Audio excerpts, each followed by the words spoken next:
বাংলাদেশের অর্থনীতি যে হারে বড় হয়েছে সেই অনুপাতে বাড়েনি কর্মসংস্থান, বরং বাড়ছে বেকারত্বের অভিশাপ। এদের মাঝে আবার শিক্ষিতদের মধ্যে বেকারত্বের হার বেশি। যুবদের সংস্কার ভাবনা নিয়ে সিপিটি আয়োজিত সম্মেলনে তরুণরা বলেন, শিক্ষা জীবনে কিংবা পরবর্তীতে দক্ষতা উন্নয়নের জন্য কোনো ব্যবস্থা তাদের চোখে পড়ে না। দক্ষ হতে হবে, সেটা যদি আমাদের বিশ্ববিদ্যালয় থেকে শুরু হয় তাহলে ক্ষতি কোথায়?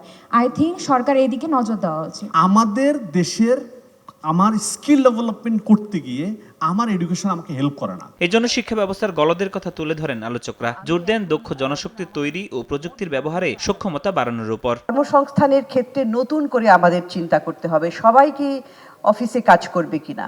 টেকনোলজি হচ্ছে কি একটা ব্রিজ, যে এটা এক মাথা থেকে আরেক মাথা থেকে একজনকে কানেক্ট করবে, এক স্টেপ থেকে আরেক স্টেপে যাওয়ার জন্য তাদেরকে এগিয়ে যেতে সাহায্য করবে। মেইন প্রবলেমটা কিন্তু হচ্ছে আমাদের অ্যাসপিরেশনাল পার্সপেক্টিভ থেকে, যে আমরা সবাই সোসাইটি মিলে সবাই নিজেদেরকে এখন গ্র্যাজুয়েট হিসেবে করব, না হলে আমাদের সোশ্যাল স্ট্যাটাস হবে না। এ সময় বেকারত্ব দূর করতে তরুণদের মানসিকতা পরিবর্তনের আহ্বান জানান শ্রম ও কর্মসংস্থান উপদেষ্টা। এ সময় তিনি উচ্চশিক্ষায় গবেষণা বাড়ানোর উপর জোর দেন। সবচেয়ে বড় সমস্যা হচ্ছে এডুকেটেড বেকার ইউথ। আমেরিকা গেলে আমরা সাইকেল চালাবো, বাট বাংলাদেশে আমরা করতে পারি না। মাস্টার ডিগ্রি হোল্ডার আর পিএইচডি কিন্তু এখানে করতে পারি না। মেন্টালিটি চেঞ্জ করতে হবে।